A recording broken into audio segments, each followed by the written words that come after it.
Okay, now we're down in the esophagus, moving towards the stomach.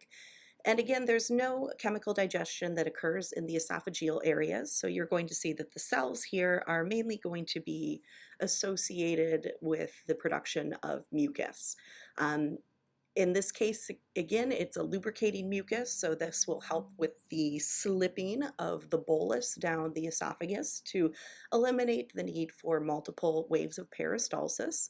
There are two different types of glands in this area. The first are called simple mucosal glands, which reside in the main body of the esophagus. So that simple mucus is just going to be the slippery, lubricating type. Then there's also compound types of mucus. Glands, and compound cells are located near the junction of where things meet. So in this case, the esophageal junction, where the esophagus and the stomach come into contact, needs to be protected with a little bit more of a protective mucus in the case that the lower esophageal sphincter opens and we have the low pH acid entering the esophagus. So most of it is just simple mucus glands secreting a nice slippery lubricating mucus, and then there's compound glands to help protect the area closest to the stomach. That's it for the esophagus. So now we're onto the stomach where things start to get complicated. And I mentioned before there are these complicated gastric pits. So the lumen of the stomach, the tube essentially that the stomach consists of, when you go down into one of these little pits, you'll see these gastric glandular cells embedded within the wall of those pits. So it's starting right here to orient you to the types of cells in these areas.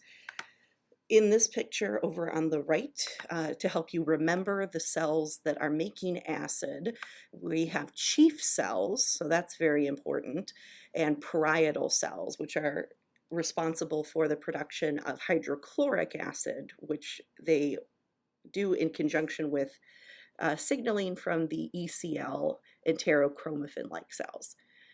So just like we had compound cells in the esophagus, the first type of cell that you'll find in these gastric pits are the mucus neck cells. So that's just named for the anatomical location of these cells. They're in the neck, or the first part of this gland, and they're going to make a very thick and very strong protective mucus so that stomach acid hopefully does not get down into these gastric pits.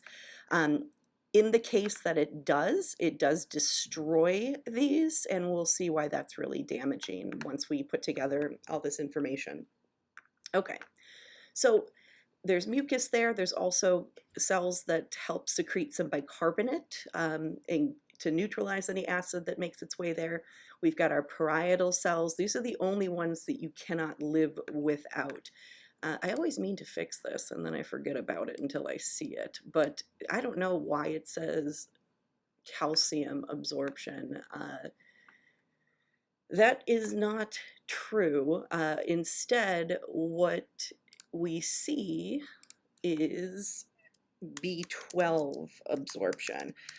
We'll take a little look at that, but intrinsic factor is a physical, geez Louise, substance that, not really a substance, it's a receptor. There we go. See, I can't do two things at once.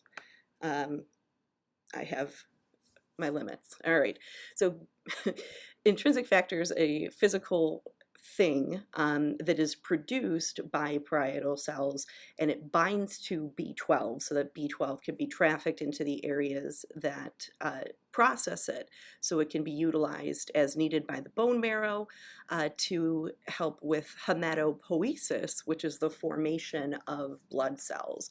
The most predominant type of blood cell is a red blood cell, as you know, hopefully. Blood is red. You'll primarily see red blood cells.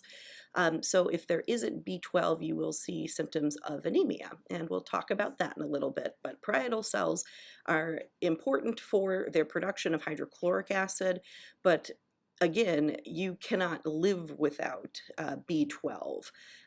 So if those ones aren't active or they become damaged due to gastritis, which is the most common cause of inflammation and then damage to parietal cells, then you need to get an injection, usually once a month, depending on whether it is in an oil medium or in a aqueous medium, to ensure that the brain health is maintained. It's very important. All right, then we have enterochromaffin-like cells. Entero means intestines, and chromaffin is a type of cell that is located in the adrenal medulla, and it binds acetylcholine and then makes, in response to that, epinephrine and norepinephrine. So they call them chromaffin-like because they look like chromaffin cells, but their job is not to make norepinephrine, nor are they in the adrenal medulla. They are in the intestines or GI tract. So enterochromaffin-like cells, ECL cells for short, they make histamine, and histamine, when it is produced, stimulates acid production. Chief cells make two things. One is gastric lipase to help break down some fat globules while they are kicking around in the stomach. And it also makes pepsinogen. And we'll talk about why that's important. Pepsinogen is the precursor to pepsin, which is the acid that digests proteins. If these cells just made pepsin, then the pepsin would accumulate here in the pits, and these cells are made out of protein, so they would be digested. So it has to be catalyzed from pepsinogen into pepsin to be active. All right, D cells are named D cells, I don't know why, because they make somatostatin. That is an acid inhibitory signaling mechanism to help with that turning off of the gastric production of acid after the food has moved on from the stomach. And the G cells are the easiest to remember. They make gastrin, and hopefully you know by now that gastrin is the most important hormonal regulator for upregulation of stomach acid and also local churning movements. Okay. So these types of glands are tubular, which is a fun word to say. There are oxyntic or gastric glands, and then there are pyloric glands located in the antral portion of the stomach. Oxyntic glands contain the cells that we just saw that make hydrochloric acid, pepsinogen, intrinsic factor, mucus, gastrin, and the body and the fundus, which is the top dome-shaped portion of an organ furthest away from its outlet. So the top of the stomach and the general body of the stomach contain these oxyntic glands. So here's another picture, not as colorful, of this tubular complicated gastric pit. Then there are, again, these pyloric acid forming types of tubular glands, which produce only mucus and gastrin, and they are in the antral portion of the stomach. So looking at these oxyntic glands, again, there are different types of cells. Oxyntic, we call them parietal cells. Peptic or chief cells, we'll use the terms parietal and chief. So mucus neck, we said, it makes this very thick protective mucus. You'll find it up here. The chief cells spit out their pepsinogen, which has to be activated or catalyzed into pepsin, and parietal cells complete the making of hydrochloric acid and express the product of intrinsic factor. All right, so this is what we see. So here's some mucus neck cells here. Here's a parietal cell. Canaliculi literally means little or tiny canal. Canaliculi are found all over the place, including the liver, and they're just little canals where things can travel through. So the parietal cell, it looks a little fuzzy. It has a nucleus and lots of mitochondria because it's an active secretory cell, and it spits out its secretory products. So here's a picture I really would like you to pay attention to, because this is how parietal cells work. So parietal cells can be stimulated to turn on their antiporter, which is an exchange pump which exchanges potassium from the external environment for the one little hydrogen ion that's needed to complete the formation of hydrochloric acid. There are 3 receptors located on this apical side of the cell. So remember, this is where the blood would be here. So things are flowing through the blood, and there's also nerves that are coming in and spitting out some of these products that we looked at, those nerves in the first couple of pictures. All right, so the first receptor that is here in this picture is called a histamine type 2 receptor. So the type 2 is important because histamine type 1 receptors are on mast cells, and those are the ones that are stimulated in inflammation, in an allergic response, for histamine to be released and cause redness and swelling and things of that nature. Histamine type 2 cells are only on parietal cells, and when histamine binds to them, there's this catalyzation of ATP into cyclic AMP to help power this pump. So when somebody is having difficulty digesting their food, which you would see from undigested food in the stool, or in some cases of vomiting up of old food eaten that day because they've reached their vomiting limit, one of the things they do is called a histamine challenge. So they give the patient histamine, and if they have H2 receptors available, the cell will be stimulated to make acid. So histamine's a really important message for the cell to turn on, and it's made by these local enterochromaffin-like cells. Gastrin is made also locally by those G cells, also located in the gastric pits, and whenever gastrin binds, there's a change in the cellular potential and an influx of calcium, helps to depolarize the cell and also to encourage the docking and fusion of secretory products and also the turning on of this antiporter. The third and final receptor type that is on this parietal cell is an acetylcholine receptor. Remember from Physiology 1 in the parasympathetic nervous system, we have acetylcholine released from the preganglionic neuron, so that releases acetylcholine. And then we have they're both be called PNG, so we've got preganglionic neuron, and then we have post-ganglionic neuron, which also releases acetylcholine. But that acetylcholine binds to the postganglionic neuron to what we call a nicotinic receptor. Remember that stuff? Nicotinic, which is located on the cell body of the postganglionic neuron. In response to being stimulated, the postganglionic neuron also releases acetylcholine, which binds to whatever the target location is. And at the target location, the receptor subtypes are muscarinic type receptors.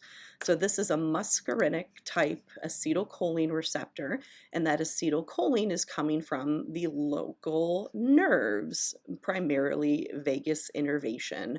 The vagus is responsible for 95% of innervation to the organs in the body.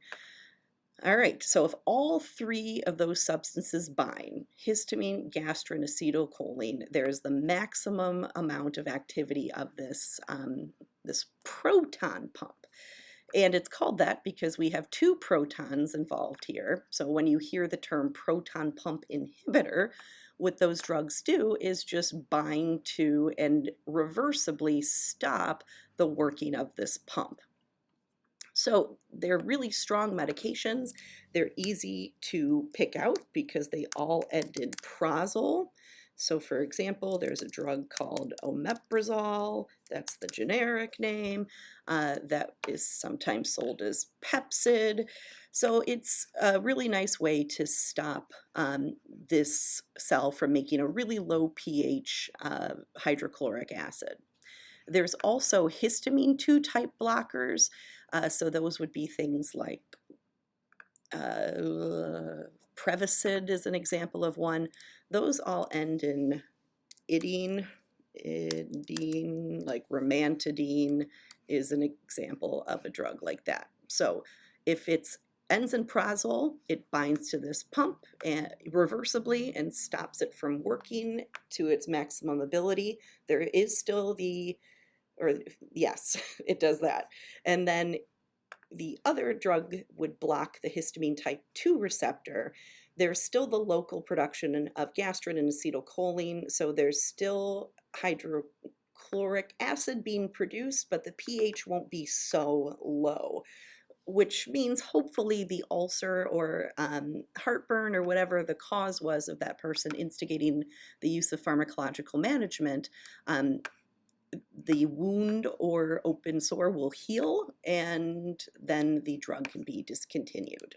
But those are the way parietal cells work. 3 different things need to bind for full maximum expression of low pH hydrochloric acid. Okay, so hydrochloric acid, as I've mentioned many times before, it is really good at breaking down plant cell walls. So salads, broccoli, things like that. What's better at breaking down protein is pepsin. So here's a chief cell in the stomach, in a pit within the stomach, and the chief cell makes the precursor to pepsin called pepsinogen. So in order for pepsinogen to be converted into the active product of pepsin that physically degrades proteins, it has to be catalyzed. The thing that catalyzes that is hydrochloric acid, which is produced by the parietal cell. So what you need is not only active chief cells to make the pepsinogen, but an active parietal cell to make the hydrochloric acid and ensure that pepsin is created from this large pepsinogen precursor. So pepsin is a proteolytic enzyme. If we take that word apart, proteo is protein, lytic comes from lysis, which means to break apart, and it will be catalyzed into pepsin in a high acid, low pH environment, so 1.8 to 3.5. If the pH in the stomach is above 5, there's no activity of pepsin. So that means if somebody took a high amount of an antacid like bicarbonate, you would limit pepsin catalyzation. Other things that parietal cells do, as I mentioned, they express intrinsic factor. And what you see in this picture is intrinsic factor. It is a physical receptor product. And in order for B12 to be utilized, intrinsic factor has to be expressed by parietal cells. And then the B12 will bind to the intrinsic factor, and it can be trafficked in the body to the places that are going to need it. All right. I mentioned briefly gastritis, which is inflammation of the stomach. In the case of gastritis, which is caused by typically 2 things, the most common is chronic alcoholism, because alcohol can cross the barrier of the stomach because it's soluble in both fat and water, which means it can just traverse this lining and then also cause it damage while it's in there. So if there is a high amount of drinking, especially with liquor, it will physically, over time, start to cause inflammation of the stomach lining and then destruction of the pits. The disease caused by that is called pernicious anemia, which is a type of B12 deficiency anemia. And in this type of anemia, there's really large red blood cells. And the rule with red blood cells is the bigger they are, the sooner the spleen clears them from the system. Typically, a red blood cell that looks normal and typical can live in the body for about 3 to 4 months. In cases of really big red blood cells, the spleen kills them essentially as soon as it comes into contact with it. So that means the patient will have signs of anemia. You have to do a blood smear to see what the blood cells look like. In this case, you would see very large cells. And if this is not treated, pernicious anemia over time, so this constant lack of B12, not only are there going to be symptoms of anemia, but also the other products of the blood will be low because you need B12 for platelets. So you'd see low platelets activity. We call that thrombocytopenia. So low platelets and easy bleeding. And there's also leukopenia, which is a deficiency of white blood cells. So there'll be less white blood cells and a more prone disposition to infection. So you'll have those symptoms as well. Over time, if you're not supplementing the patient with their monthly injections of B12, there's something called Wernicke-Korsakoff syndrome, and we refer to it sometimes as wet brain syndrome, because when you look at cortical tissue from people with this disease, the ventricles enlarge and the overall size of the cortex shrinks. So there's general brain atrophy. And the signs of Wernicke-Korsakoff's are very similar to what you would see in Alzheimer's type dementia. So it's a really, really important thing that intrinsic factor be expressed, that alcohol drinking, and the other thing that can cause gastritis is NSAID use, typically aspirin, because it can also cross the stomach barrier. So limiting gastritis to limit the expression of this. The most common cause of pernicious anemia is gastritis, and the most common cause of gastritis is chronic alcoholism and or NSAID use. Okay, so you need that one. Moving on. There's also a lot of mucus production in the stomach. It has a very thick mucosal barrier, nice thick lining. There's surface mucus cells.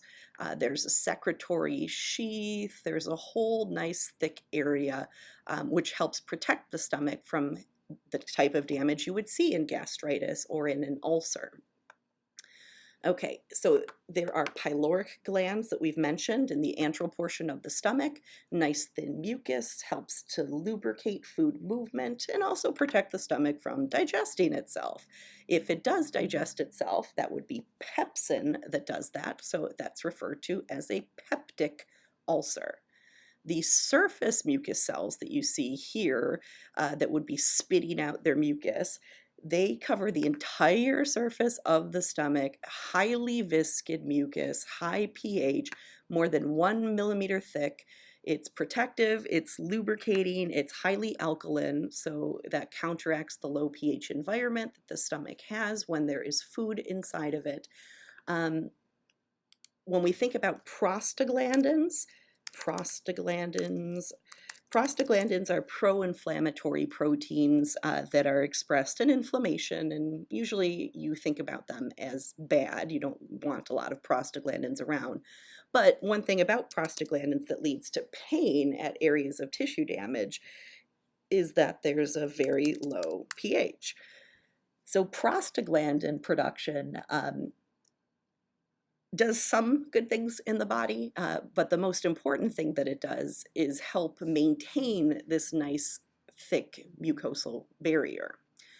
That's why when people are taking NSAIDs, non-steroidal anti-inflammatory drugs, which block the productions of prostaglandin and thus limit inflammation, you can see stomach damage and ulceration because you're losing that influence of prostaglandin activity on maintaining this barrier. Okay, putting all these pictures together now, we're going to start looking at how everything works in conjunction. So here is the stomach.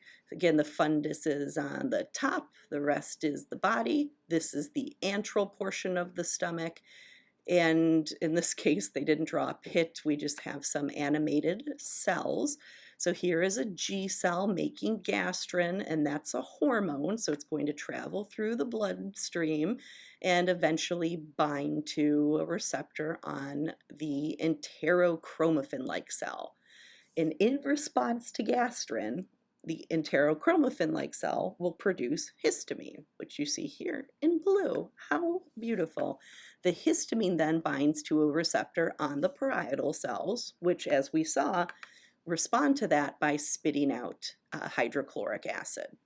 And the hydrochloric acid will be produced until the adequate pH is reached. We don't want it lower than 1.5. That would be dangerous.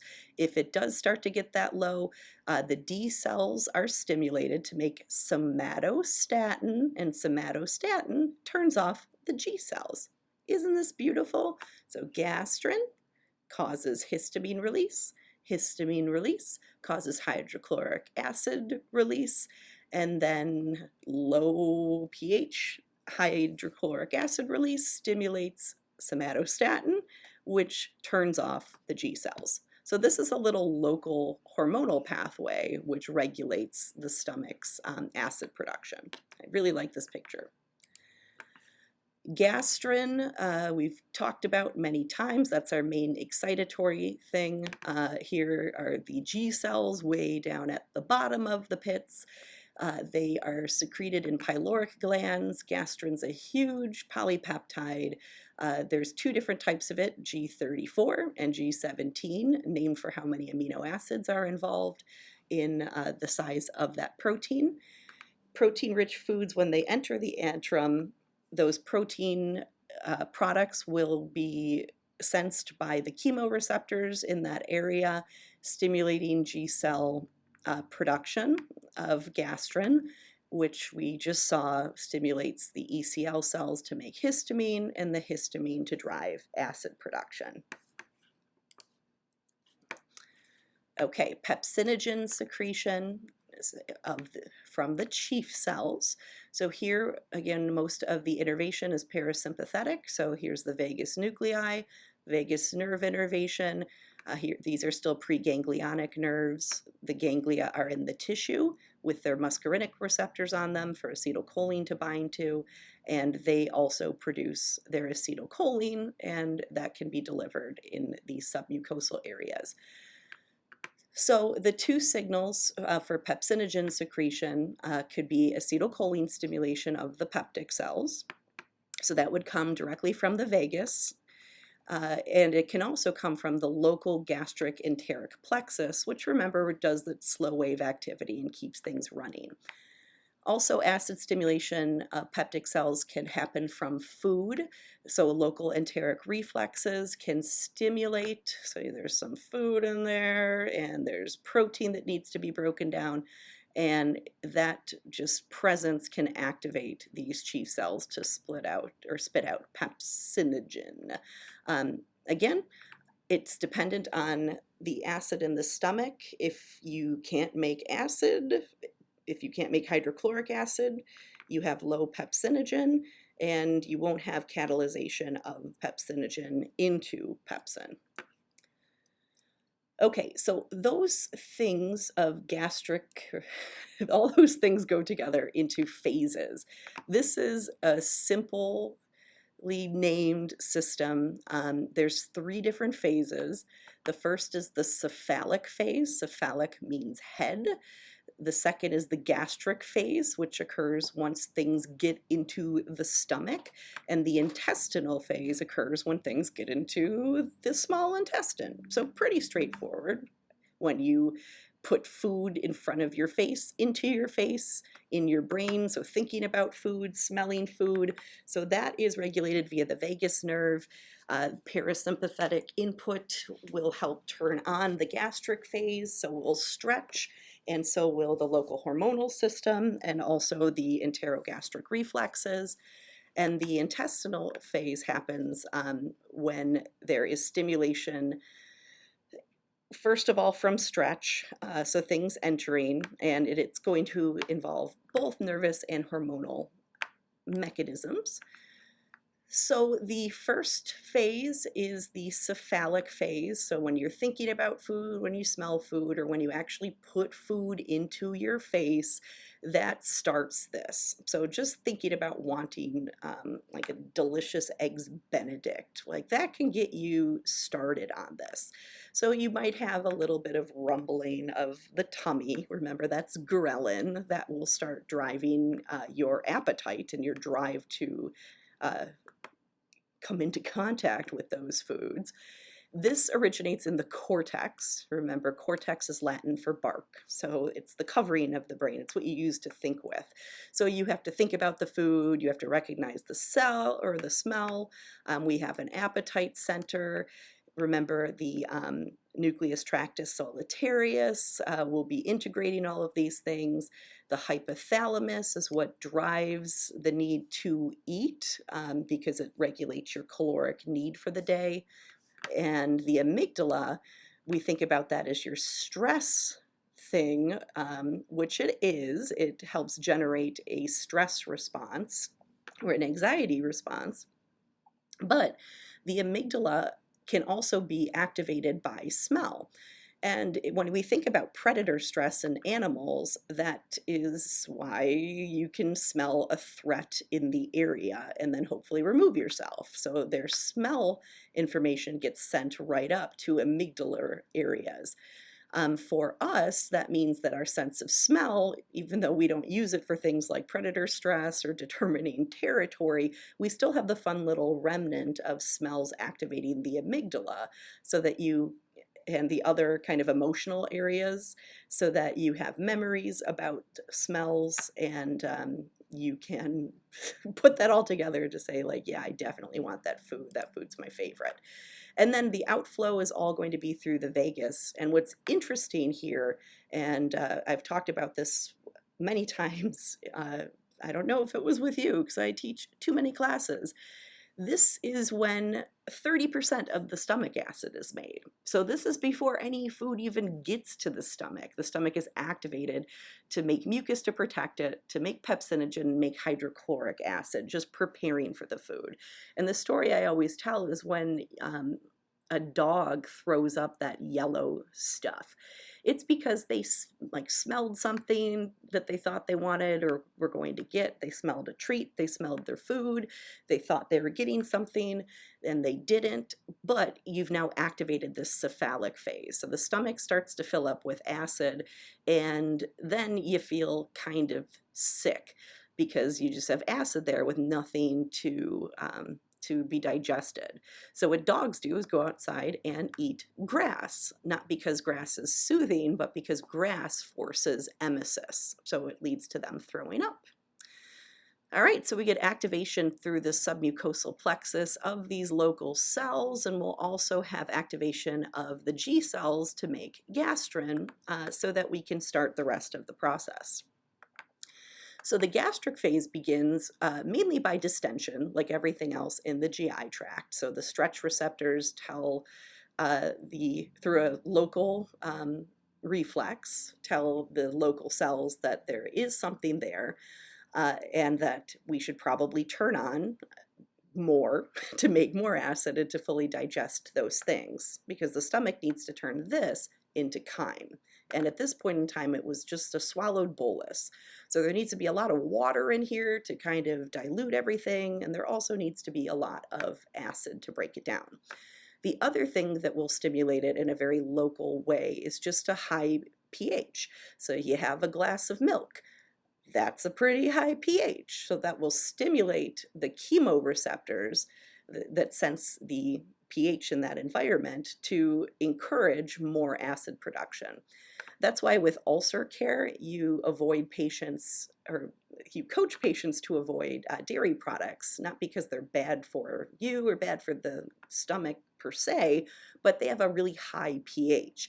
So you get overactivation of the chemoreceptor signaling to these cells, and you get really high acid production. So what we want to avoid in the case of ulcers is too much acid.